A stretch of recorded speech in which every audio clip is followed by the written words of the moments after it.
The unexpected encounter. It was an ordinary day for Mark.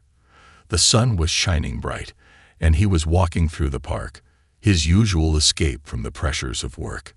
He always enjoyed the quiet atmosphere of the park, away from the loud noises of the city. Birds chirped, and people walked their dogs. It was peaceful, calm, and exactly what Mark needed. But today was different. As Mark walked along the path, he noticed something out of the corner of his eye. A strange figure stood near the bushes. At first, he thought it was just someone dressed in a weird costume. But as he walked closer, his heart skipped a beat. It wasn't a costume. A woman stood in front of him, but she wasn't human. Her skin shimmered with a faint green hue, and her eyes glowed a soft yellow, far too bright to be natural. She had long, silver hair that seemed to float in the air around her, as if gravity had no effect on it. Mark stopped in his tracks. His mind raced. This wasn't some crazy person in a costume. This was something else. The woman stared at him intently, her head tilted slightly as if she was studying him. Mark's first instinct was to turn and run. But something in her gaze stopped him. It wasn't angry or threatening. It was curious, almost childlike in its intensity. "Hello," she said, her voice soft but clear. It wasn't quite like any language Mark had ever heard. The words felt strange on his ears, yet somehow they made perfect sense to him. "I have been searching for you." Mark blinked, unsure of how to respond. He opened his mouth to speak, but no words came out. He was in shock. You're looking for me," he managed to say. "Yes," she replied, her eyes locking onto his with a mix of confusion and determination. "You are the one I need." Mark took a cautious step back. What did she mean by that? Who was she? And why was she looking for him? He looked around quickly, hoping someone else might be nearby. But the park seemed unusually empty. It was as if the whole world had vanished, leaving only the two of them standing in this surreal moment. "What do you mean?" Mark finally asked, his voice shaky. He tried to make sense of the situation, but his brain was racing. None of this made sense. The woman's expression softened, and she took a small step closer to him. She seemed almost nervous. "I need you," she repeated. "My race. We are dying, and you are the key to saving us." Mark frowned. This was getting more and more bizarre. He looked around again, wondering if he was dreaming. But everything felt real. The air, the ground beneath his feet, even the strange woman in front of him. It all felt too real. "What are you talking about?" he asked again, his voice more firm this time. The woman took a deep breath, her glowing eyes scanning his face. "I come from a world far away," she explained. "A planet where my people are on the brink of extinction. Our species cannot survive without the help of humans. Your genes are necessary." Mark's mind spun. Extinction? Aliens? Human genes? None of it made sense, but the seriousness in her voice made it hard to dismiss. He could feel his heart pounding in his chest. "Wait a minute. Are you saying you need me to?" "What? Help your people?" "Yes," she said, her voice filled with urgency. "But it is more than just help. I need you to breed with me." Mark's eyes widened in shock. He took a step back, almost stumbling over his feet. "What?" he blurted out, his mind unable to process what he was hearing. "You need to what?" The alien woman's expression didn't change. She simply nodded, as if this was the most normal thing in the world. "Your species carries the genetic traits that we need to survive. We are unable to reproduce without your help." Mark stood there, frozen. His mind was reeling. He had seen science fiction movies, sure, but never in his wildest dreams did he think something like this would happen to him. An alien standing in front of him, saying she needed him to breed with her. It was insane. But the strange woman wasn't done. She took another step forward, her eyes never leaving his. "I know this is hard for you to understand, but it is the only way. Without your help, my people will die, and your world will be next." Mark didn't know what to think. His mind was torn between disbelief and a strange sense of responsibility. He couldn't deny the seriousness in her voice. He had no idea what kind of creature she was, but the look in her eyes told him she wasn't lying. Still, the idea of helping an alien breed with him was beyond anything he could have imagined. Before he could say anything, the woman stepped even closer, her hand reaching out as if to touch him. "I understand if you are afraid," she said softly, her voice almost pleading. "But you are the only one who can help us. Without you, everything will be lost." Mark's heart raced. He wanted to run, to get away from the situation, but something about her made it impossible to simply walk away. What was he supposed to do? What could he do? Before he could make up his mind, the woman spoke again. "The decision is yours. But know this, time is running out. If you do not help, both our worlds will fall." Mark stood there, frozen in shock, as the alien woman waited for him to respond. Alien motives revealed. Mark's head was spinning. He stood there, in the middle of the park, staring at the alien woman who had just told him she needed him to breed with her to save her species. His mouth was dry, and his thoughts were a mess. Everything about this felt wrong, and yet something in the alien's eyes made him hesitate. Could she really be telling the truth? Was this some sort of elaborate trick or a desperate plea for survival? He had to get out of there. The words "breed with me" echoed in his head, and he needed space to think. His legs felt like they were made of lead, but somehow he forced himself to turn around. "I need time to think about this," he muttered, his voice barely audible. The alien woman didn't stop him. Instead, she simply watched him with those piercing yellow eyes, unblinking. Her expression remained neutral, like she was waiting for him to understand something that was still beyond his grasp. "Please," she said softly, her voice like a whisper on the wind. "You are the only one who can help us." Mark didn't know how to respond. His mind was a whirlwind of disbelief, fear, and confusion. As he walked away, the air around him seemed to grow heavier, like the world itself was holding its breath. His footsteps echoed in the empty park, a constant reminder of the bizarre encounter that had just taken place. He didn't stop until he was back at his apartment. Slamming the door behind him, he collapsed onto the couch, his mind still reeling. Could this be real? Could an alien, someone from another world, actually be standing on Earth, asking him to save her species? Mark pinched himself, just to make sure he wasn't dreaming. No, this was real. This was happening.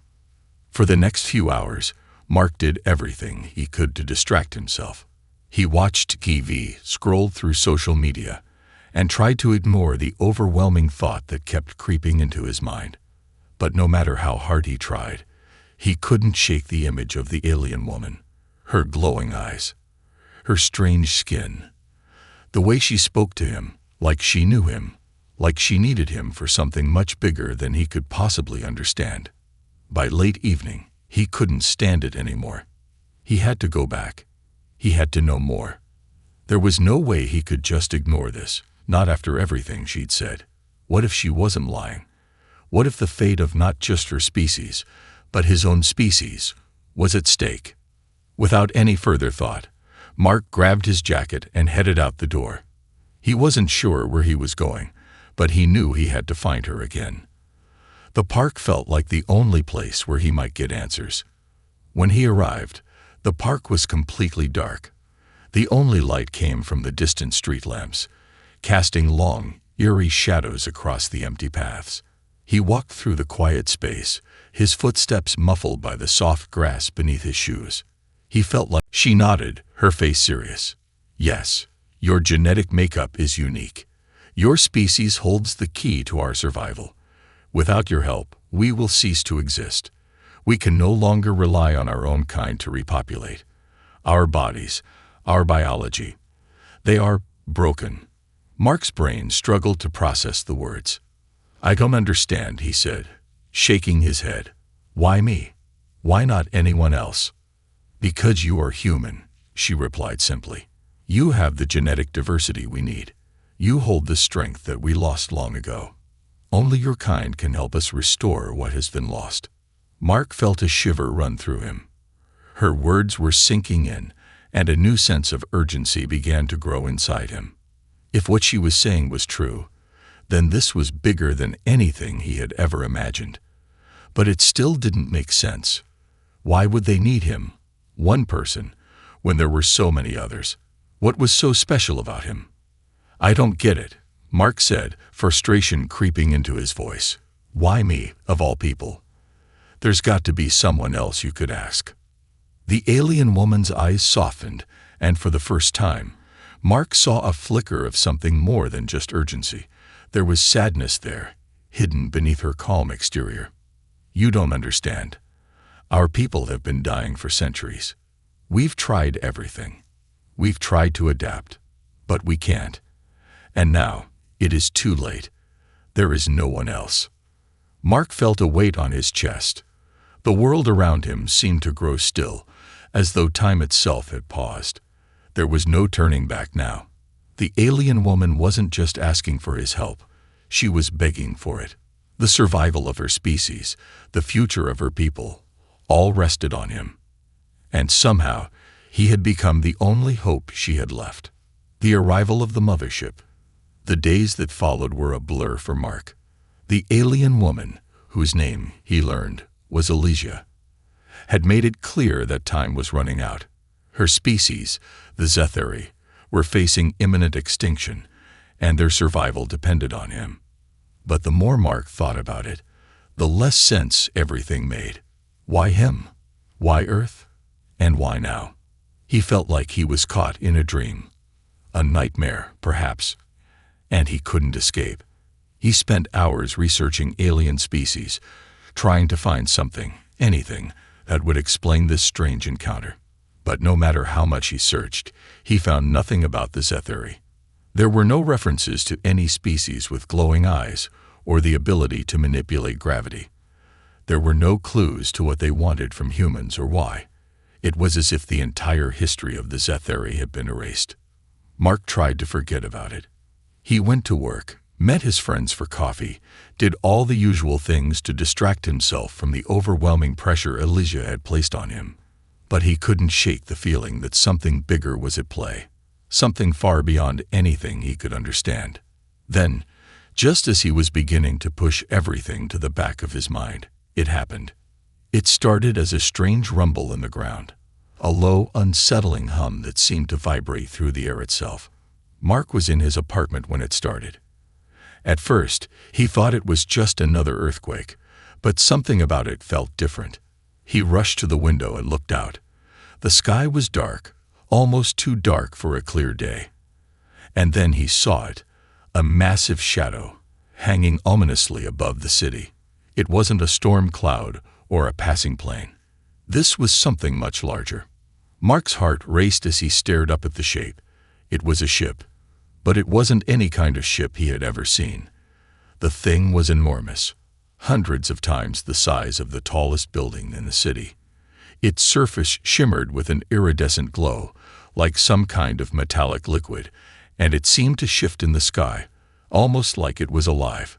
It hovered perfectly still, casting a dark, eerie shadow over the streets below. His breath caught in his throat. It was here, the mothership that Elysia had spoken of, the one that would bring her people to Earth. He had to find her. Mark rushed out of his apartment, panic rising in his chest. He ran through the streets, dodging people who had also stopped to stare at the strange ship overhead. The atmosphere was thick with fear. People were shouting, looking up at the sky with disbelief and confusion.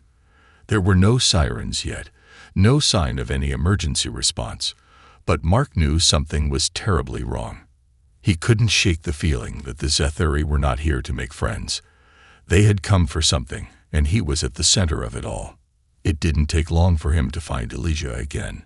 She was standing in the park where they had first met, her eyes focused on the sky, her expression unreadable. Mark approached cautiously, but he didn't need to say anything. She knew he was coming. "The ship is here," she said, her voice heavy with something Mark couldn't place. "It's not just a ship. It's a warning." Elysia didn't speak at first. She simply stared at him, her expression unreadable. Mark took a deep breath, trying to steady his racing heart. He needed to know more. He needed to understand why everything had to come to this point. "What do you really want from me?" Mark asked, his voice trembling. "Why me? Why Earth? I don't get it. You say your species is dying, but why now? Why didn't you come earlier? Why haven't you?" "I couldn't come earlier," Elysia interrupted, her voice calm but full of an edge that Mark had never heard before. "My people have been fighting a war for centuries. We didn't have the luxury of time. But now, we are desperate. We've tried everything, to save ourselves, and yet, we have failed. Earth is our last chance." Mark frowned, trying to keep up with her words. "But you said you've traveled to other worlds. What happened to them? Why didn't you?" "Our race, we were once powerful," she said, her voice tinged with sadness. "We were the dominant force in the galaxy, but we grew complacent. We believed we could survive without change. We ignored the warning signs, the weaknesses in our biology. And then it was too late." Mark could see the pain in her eyes, and for a moment, he almost felt sorry for her. But there was something else, something darker in her words, something he still didn't fully understand. "You said your species was broken," Mark said, pressing her for more answers. "What do you mean by that?" Elysia hesitated for a moment before she spoke again. "We were engineered to be perfect, genetically superior. But that perfection came at a cost. Our reproductive systems, they are flawed. Over generations, they have deteriorated. My people can no longer reproduce on our own. Without human genetics, we cannot survive." Mark's mind was spinning. He had been trying to understand everything, but this new revelation only made things more complicated. "So, you need our genes. But why humans? Why not? Why not any other species in the galaxy?" "Because of the genetic potential within your species," Elysia explained, her voice calm but urgent. "Humans possess a unique genetic diversity that no other species has. Your species is resilient, adaptable. You have the ability to survive in conditions that others cannot. Your DNA holds the key to our survival." Mark's stomach churned. He had never imagined that something as simple as genetics could hold the fate of an entire species in its hands. But Elysia's words made sense. Humanity had always been a survivor. We had built civilizations from the ground up, adapted to every challenge thrown our way. Maybe that was why they needed us. "But that doesn't explain everything," Mark said, shaking his head. "You said you had been searching for a solution for centuries. What happened to the other worlds you visited? Why didn't you fix things before you came to Earth?" Elysia's eyes darkened as she looked away. "Not all of the worlds we visited were peaceful. Some of them were destroyed. We tried to take their genetic material, but their resistance was too strong. They fought back. They didn't understand our need, and in the end, they perished. We were forced to move on. I came here, to Earth, because it was the last hope. But even here, we are not welcomed. We are viewed as invaders." Mark felt a cold shiver run down his spine. It was beginning to sink in. The Zethari weren't just desperate. They were ruthless. And they would do anything, sacrifice anything, to survive. They were not here to negotiate. They had come to take what they needed by force, if necessary. Elysia took a step closer to him, her eyes filled with an almost pleading expression. "We did not want to come to this, Mark. We did not want to bring war to your world. But we have no choice. We cannot survive without your help. If you refuse, the mothership will begin to take what we need from your people, by force. It is the only way." Mark's heart raced, and his mind screamed in protest. He didn't want to believe her, didn't want to accept the reality of what she was saying.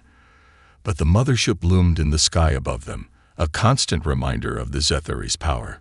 They had the means to take whatever they wanted. He was beginning to see that Elijah wasn't just a lone alien in need of help. She was a part of something much larger, something much more dangerous. "So what do I do?" Mark asked, his voice barely a whisper. "What am I supposed to do?" Elijah's gaze softened, and for a moment, Mark saw something in her eyes, a glimpse of the person she once was, before all of this. "You must decide, Mark. The choice is yours. You can help us, or you can stand against us. But know this, whatever you choose, the future of both our species will be shaped by your decision." Mark felt a wave of despair wash over him. How could he make a choice like that? He wasn't prepared for this. He was just a regular person, not someone who could save the world or stop an alien invasion. But the weight of Elijah's words was clear. This wasn't just about him anymore. It was about the survival of two species, and somehow his decision would shape the fate of both. As he stood there, staring at Elijah, the reality of what he had to do began to sink in. The pressure was mounting. He had no time to waste. The Zethari were running out of options, and so was he. The dilemma of trust. Mark barely slept again that night. His mind raced with questions, and the weight of what Elijah had told him hung over him like a dark cloud. The choice was in his hands, and yet it felt like no choice at all. He could help the Zethari and possibly save them from extinction, but what would that mean for humanity? Was it worth the risk of sacrificing his own kind? And even more troubling, could he trust Elijah? Was she really telling him the whole truth? The hours seemed to drag on forever, and by the time morning arrived, Mark felt no closer to an answer. He couldn't talk to anyone about it, not his friends, not even his mother, because he knew they wouldn't understand. No one could. What could he possibly say to explain what he was facing? How could he even begin to make them see the gravity of the situation? He tried to go about his day like everything was normal, but nothing felt normal anymore. The ship was still there, hovering in the sky, a constant reminder of the Zethari's presence. News reports were flooded with speculation about the mothership's arrival. Some people believed it was a peaceful visit, others feared an invasion, but Mark knew the truth. The Zethari had come to take what they needed. Time was running out, and the pressure on him was only growing. As Mark sat at a coffee shop, trying to focus on his laptop, he couldn't shake the feeling that something was wrong. He had barely processed everything that had happened, and already the world seemed to be changing around him.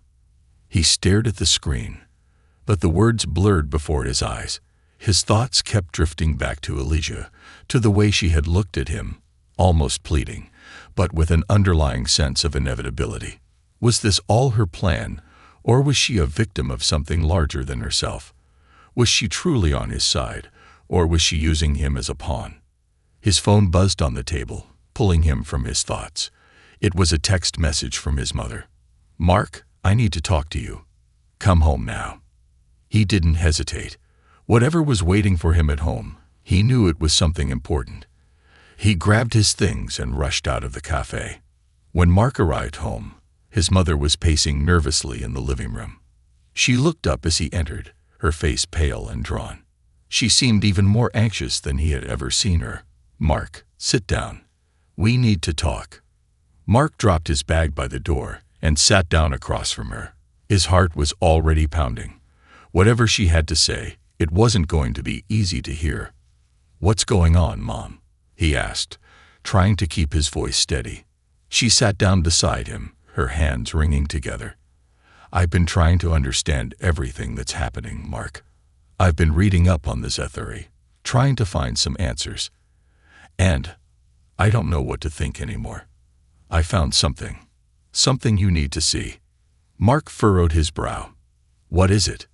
She reached over to the table and handed him a folder filled with papers.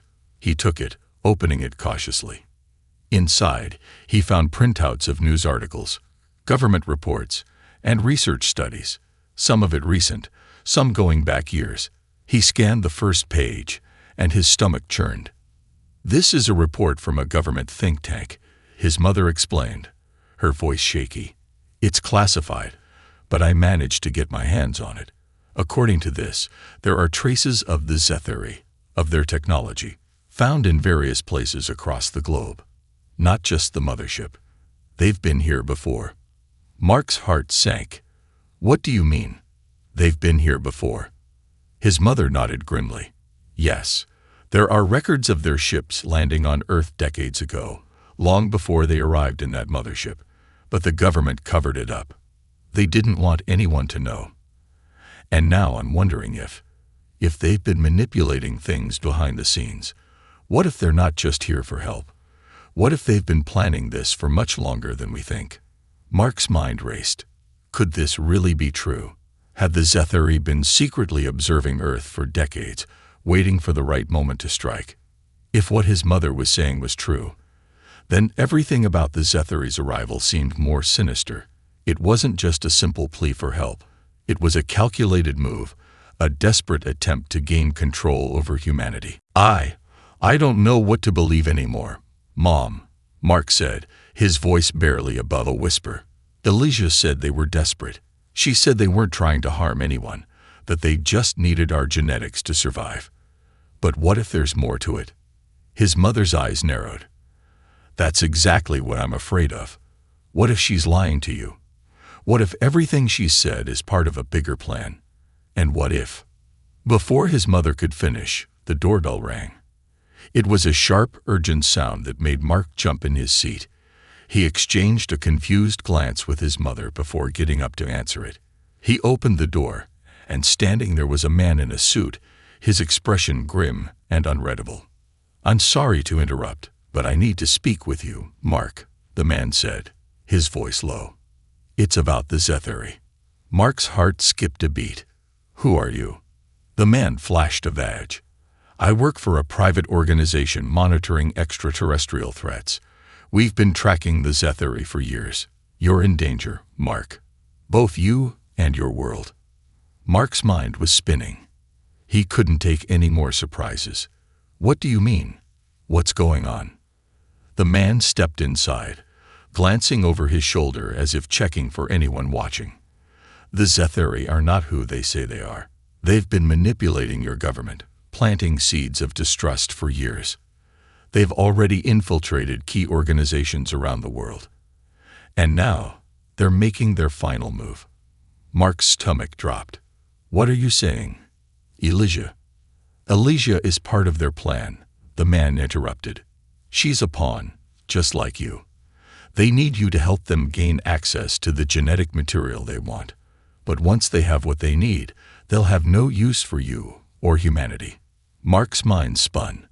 Everything was unraveling. He thought he had been making the right choice, but now he didn't know who to trust. Elijah had seemed so sincere, so desperate for help. But if what this man was saying was true, if the Zetheri had been manipulating humanity all along, Mark had been caught in a game he couldn't even understand. The man's voice dropped lower. "I'm asking you to help us stop them. We have the resources to fight back, but we need you to help us expose them before it's too late. Your decision will determine everything." Mark's hands clenched into fists as the weight of the moment hit him. He wasn't just choosing between helping the Zetheri or saving humanity. He was deciding who to trust in a world where nothing seemed real anymore. He turned back to his mother, who stood silently by his side. "What do I do now?" She met his gaze, her eyes filled with fear, but also with something else. Hope. The hope that he would make the right choice. The battle for humanity. The city was on edge. The days since Mark's encounter with the mysterious man had been a blur, a whirlwind of secrecy, threats, and decisions that seemed impossible to make. The Zetheri had continued to hover above Earth, their mothership casting an unnatural shadow over the world. Governments scrambled to figure out what to do, while Mark wrestled with a decision that felt more like a curse than a choice.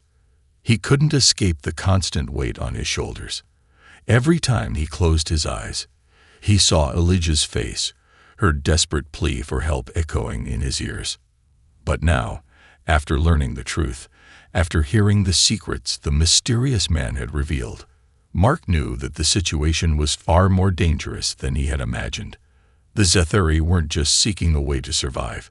They were systematically manipulating human governments, pulling strings behind the scenes for decades. If he didn't act soon, the entire planet could fall under their control. Mark had a burning desire to make things right, to stop the Zetheri before they destroyed everything humanity had worked so hard to build. But as he looked out over the city from his apartment, watching the glowing mothership in the sky, he wondered if it was already too late. What could one person possibly do against such an overwhelming force? Then, the phone call came. It was a private number, one he hadn't recognized. His pulse quickened, knowing that whoever was on the other end of the line would bring more answers, answers that could change everything. "Mark, it's me," the voice on the other end said, its tone rushed and urgent. It was the man from the government organization, the one who had warned him about the Zetheri's true intentions. "We need to move quickly. The Zetheri have launched a full-scale operation, and it's only a matter of time before they initiate the final phase. They're planning to take control of Earth's entire infrastructure. We can't let that happen." Mark's heart skipped a beat. "What do you mean, take control of Earth's infrastructure?" "They're going to activate a system they've embedded in key locations around the world," the man explained. "They've already infiltrated major power grids, communications networks, military installations. Once they activate their systems, they'll be able to manipulate all of it. Everything. The world's defense, the energy supply, the flow of information, will fall under their control." Mark clenched his jaw. He had feared something like this was coming, but hearing it laid out so plainly made his stomach churn. "What do we do? How do we stop them?" "We've located one of their key facilities," the man said. "It's a hidden compound beneath the city, protected by Zetheri forces. It's where they're pulling all the strings, making the final preparations for their takeover. We have a small window of time before they launch their full attack. We need you, Mark." Mark felt a wave of anger and fear wash over him. They had been so careful, so patient in their manipulation, and now the Zetheri were about to make their move. The world wasn't ready, and humanity didn't even know what was coming. "I don't understand," Mark said, his voice tight with frustration. "Why me? Why do you need me?" The man's voice grew more serious. "Because of your connection to them. You were chosen. The Zetheri trust you, and that gives us an advantage. Elijah, she's already inside their compound. You'll be the one to confront her and expose the truth. She won't see you coming." Mark's pulse raced. Elijah, the very alien who had come to him for help, who had begged for his trust. And now he had to confront her, knowing that she might be leading him into the hands of a greater evil. But was it even her fault? Had she been manipulated, just like he had been? What if she's not on their side? Mark asked, his voice trembling. "What if I'm wrong about everything?" "You can't afford to be wrong," the man replied. "The fate of humanity is at stake. If you don't act now, it may be too late." The line went dead, leaving Mark alone with his thoughts. He stood there, staring out of the window at the glowing mothership, its presence growing darker with every passing moment. The stakes had never been higher. He had to make a choice, and there was no turning back. The next day, Mark found himself standing at the entrance of an old, abandoned building at the heart of the city. He had been briefed on the plan, but the uncertainty gnawed at him. How could he possibly infiltrate the Zetheri facility? How could he face Elijah, knowing that everything she had told him might have been a lie? "Are you ready?" the man from the government organization asked, his voice coming through Mark's earpiece. He was somewhere nearby, coordinating the operation. Mark nodded, though he felt a lump form in his throat. "Ready as I'll ever be." With that, Mark pushed open the heavy door and entered the building. Inside, the air smelled stale, as if the building had been abandoned for years. But beneath the dust and decay, Mark could feel the presence of something far more sinister. The walls seemed to hum with a strange energy, and the deeper he ventured, the more oppressive the atmosphere became. As he moved further into the building, Mark couldn't shake the feeling that he was being watched. It was as if the Zetheri had been expecting him, preparing for this moment. But he couldn't afford to hesitate now. If he didn't act, humanity would fall under their control. Finally, he reached a large steel door at the end of a narrow corridor. There was no turning back now. Mark took a deep breath, steeling himself for what lay ahead. He knew that Elijah would be inside, somewhere, lurking in the shadows, waiting for him. As he entered the room, the sight that greeted him was beyond anything he had imagined. The room was filled with Zetheri technology, machines and consoles humming with energy, their purpose unclear. And at the far end of the room, standing with her back to him, was Elijah. She turned slowly, her glowing eyes meeting his with a mix of sadness and determination. "Mark," she said, her voice soft but heavy. "I knew you would come." Mark's heart pounded. The truth was finally within reach, but it felt like everything had come full circle. He was about to face the alien who had once asked for his help. And now, he wasn't sure whether she was still his ally or his enemy. "I didn't want to do this," Elijah continued, her voice trembling slightly. "I didn't want any of this. But I had no choice. My people, we had no choice." Mark's breath caught in his chest. "No choice? What are you talking about? You lied to me. You used me." "I didn't lie," she replied, her voice breaking. "I told you the truth. My people are dying, Mark. We have been fighting for survival for centuries. I had to do whatever it took to save us." Mark's mind spun. He didn't know who to believe anymore. Was she really just a victim, or had she been a willing participant in the Zetheri's plans all along? "We can't let them win," Mark said, his voice filled with resolve. "You've manipulated me, Elijah. You've manipulated humanity. I won't let you destroy everything we fought for." Elijah's eyes darkened. "I never wanted this, Mark. But if you stand in our way, we will do what we must to survive." In that moment, Mark knew there was no easy way out. The final battle had begun, and it would be a fight for the future of both humanity and the Zetheri. The final decision. The tension in the air was thick enough to cut with a knife. Mark stood across from Elijah, the weight of the moment pressing down on him. The hum of Zetheri technology filled the room, vibrating through his bones, as if the machines themselves were waiting for him to make his choice. Elijah's glowing eyes were filled with sorrow and desperation, but there was something else there too, something darker. The truth was out now, and the battle for Earth's future was about to unfold in front of them both. Mark's heart pounded in his chest. Everything had led to this moment. The decisions he had made, the path he had followed, had brought him here, to this final confrontation. But as he looked at Elijah, he was struck by how much she had changed. Gone was the pleading alien who had begged for his help. In her place stood someone who had been pushed to the brink, someone who was willing to do whatever it took to save her people, even if it meant destroying everything that stood in her way. "You've come so far, Mark," Elijah said softly, her voice barely above a whisper. "But you still don't understand. We were never going to be able to survive without you, without humans. And now you stand in our way. I don't want to fight you, but if you force me to, I will." Mark swallowed hard, the reality of the situation crashing down on him. He had never imagined that it would come to this, but the truth was undeniable. The Zetheri had infiltrated Earth, manipulated its governments, and used him as a pawn in their survival game. And now, faced with the threat of an all-out war, the fate of humanity rested squarely on his shoulders. "No," Mark said, shaking his head.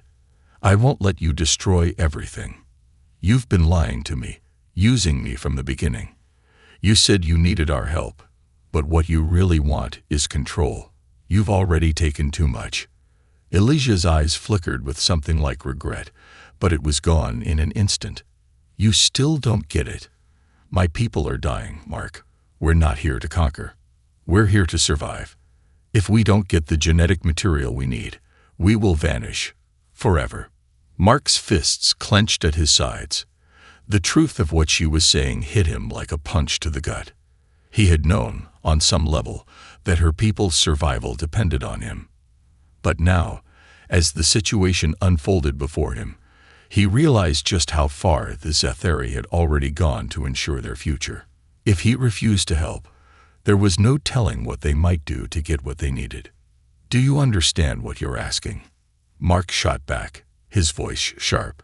"You want us to give you what we've worked our whole lives for, our freedom, our world. And for what? So you can survive by any means necessary. How many lives will you take to make that happen?" Alicia's expression softened for a brief moment. She took a step forward, her voice trembling. "I didn't want it to come to this, but if you refuse to help us, the consequences will be worse for everyone. You think I'm the enemy, but you don't know the full story. There are forces behind the scenes, the ones who have been manipulating both our species. The ones who want this to happen. I'm not your enemy. I'm trying to stop them, Mark." Mark's eyes widened. "What are you talking about? Who else is behind all of this?" Alicia's gaze hardened. "There's a faction within my people, a more radical group that believes in taking whatever they need, no matter the cost. They've been manipulating us, pushing us to this point where survival is our only option. They've made deals with powerful people on your world to ensure we would win. We have been pawns, just like you." Mark felt the ground shift beneath him. Everything he thought he knew about the situation was unraveling. The Zetheri were not just the aggressors. They had been manipulated by forces beyond their control. And now, it seemed like his role in all of this was much more complicated than he had imagined. "So, you're telling me that there are other enemies in this game?" Mark asked, his mind racing. "That the people who are really behind this aren't even the Zetheri, but what? Some kind of conspiracy?" Alicia nodded slowly. "Yes, the faction within my people that has been pushing for this invasion. They've been working with humans who have their own agenda. But we were never meant to be the ones to fight. We were just trying to survive. And now it's all falling apart. If we don't act quickly, both our species will be destroyed."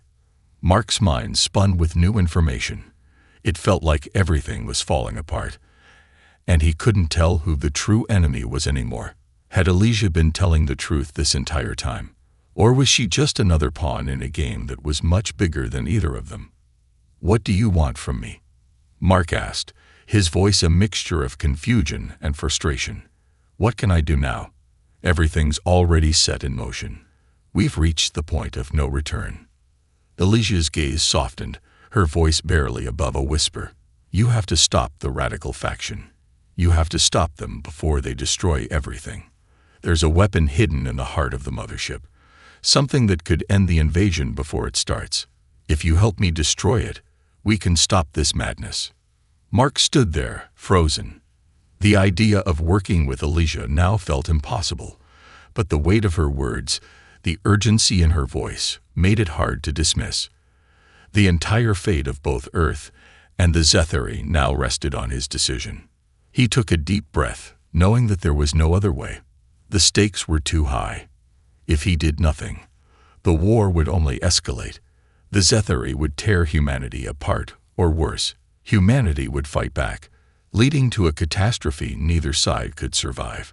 "I'll help you," Mark said, his voice filled with a quiet resolve. "But this is the last chance. If we fail, there's no going back." Alicia nodded solemnly. "I understand. I've led you this far, and now it's time to finish it."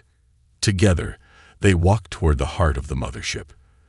The deep hum of the machines grew louder as they approached the central chamber, where the weapon Alicia had spoken of was hidden. The air was thick with tension, each step carrying the weight of the future. When they reached the control center, the doors opened with a soft hiss. Inside, Mark saw the true extent of the Zetheri's power. A massive network of energy sources and weapon systems, all designed to wipe out humanity. The weapon was hidden at the heart of it all, a massive core pulsing with a dark, alien energy. Mark turned to Alicia. "This is it. This is the moment we end this. But as they approached the core, the ground shook. The doors slammed shut behind them, and a voice echoed through the room. "You cannot stop us, Mark," a cold, mechanical voice said. "The invasion has already begun. You've already failed." Mark's heart sank. They had been too late. The radical faction within the Zetheri had already taken control of the weapon. Elysia turned to Mark, her eyes filled with regret. "I'm sorry. This was never meant to happen." Mark swallowed hard, knowing that the final battle for humanity's survival had just begun.